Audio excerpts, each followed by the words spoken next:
Hello friends, welcome back to my channel.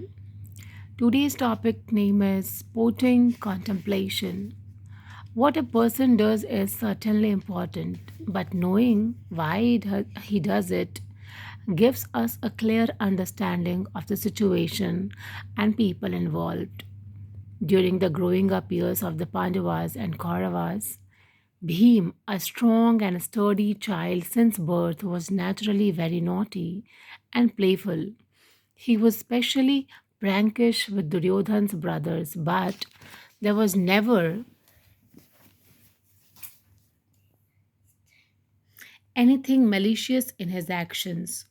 On the other hand, Duryodhan was jealous of Bhisma's power and once plotted to make short work of him by poisoning him.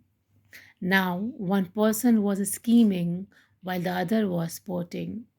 In reality, when people are sporting in life, they enhance relationships. But when they scheme to eliminate others or cause pain, then they only evoke distrust and fear. Many a time, we may face situations in life that are not what we want or desire. What matters, though, is how we respond. His naughtiness could have been tackled light-heartedly by Duryodhan. Sometimes you can't avoid getting teased, insulted, neglected, or becoming the object of a joke. To take such things too seriously is a serious flaw in our approach to life. Duryodhan took Bhism fun very seriously, whereas Bhim took fun very seriously. So he lived life happily. Since Duryodhan was always angry, his whole life was anxiety ridden, and he died a miserable death. Bhim and his brothers were reflective and contemplative, but at the same time, they were also very sporting. When it was time for them to give up their earthly trappings, they respected the time factor and walked out of their loyal, royal, luxurious settings and made their way to the Himalayas to end their meaningful lives. This set an example in grace and dignity for the rest of the world. Let us choose to live a life that is sporting and large hearted, as the Pandavas did, instead of leading a life like Duryodhan's, which was never fully lived. The pain of loss. When we are in love, we constantly fear losing the loved one. So our affection is always imbued with a generous dose of anxiety. In such situations, we may experience intense pain caused by this fear of losing. And when we lose a loved one, the pain of losing the object of one's love is manifold. Given this side to human nature, some philosophers suggest that giving up all relationships brings freedom because there is no entanglement. They propagate the philosophy of seclusion, having no relationship with anyone and escape the whole affair. But that does not work because it is unnatural. One's experience of the world does not abide with this principle of avoiding entanglements altogether. Life is like a war, everyone fights. There are struggles within us and without. Even those who have renounced material life cannot avoid action because such a state of non action is simply not natural in life, human life. The simple act of inhaling is an action and exhaling is the reaction. Can anyone avoid this? Seeing this. Seeing is also an action. One cannot avoid that either. Responding to what is seen is a reaction.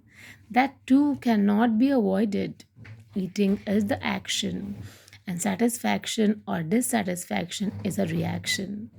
In this scenario, the Bhagavad Gita gives us the perfect advice. Perform your actions in Karma Yoga, the Nishkam Karma, or in the heightened form of Karma Yoga, that is Bhakti Yoga, which is done without any personal motivation or benefit. Niskam means without any motive. And when any action is directed towards Krishna, it becomes Bhakti Yoga. None of these processes talk about giving up things or people. Instead, they talk of channeling things and people to higher purposes, even at the cost of personal sacrifice. In the Mahabharat war, Abhimanyu's sacrifice was cause for great and terrible pain for the Pandavas. Drona had formed the Chakravyuh, a specialized formation of a battalion in the concentric circles during war, an arrangement that was very difficult to break. The only person who knew how to break the view was Arjun, and he was engaged in fighting the Shama Saptakas elsewhere. Yudhishthir had to make the tough decision of agreeing to Abhimanyu's bold resolve to break the view and enter it, which he knew how to do, even though he did not know how to come out of it. Yudhishthir was torn between love for Abhimanyu and facing the loss of a huge army and the inevitable unfolding then of adharma. He could not simply say, as a dreamer would, may such a situation never arise, for he was fully aware of reality. Often, the fact of the matter that there is indeed a powerful clash between our priorities, and we have a choice to make between our love for duty and the love we carry in our hearts for our loved ones.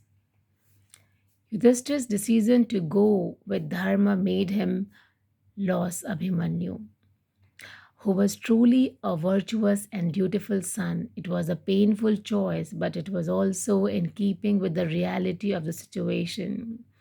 Since the loss of Abhimanyu's life was for the nobler cause of Dharma, this loss of life became the emblem of great love among the Pandavas. Abhimanyu remained the legacy builder and an immortal soul, and his presence lingered in the Pandukula, renewed in the form of his explanatory son Parikshit. We must decide, do we want for ourselves the inner dream, a reactionary nightmare, or loving and dutiful action? Thank you so much, friends, for listening these stories. And if you all are liking it, please like, share, and subscribe my channel. Bye. Take care.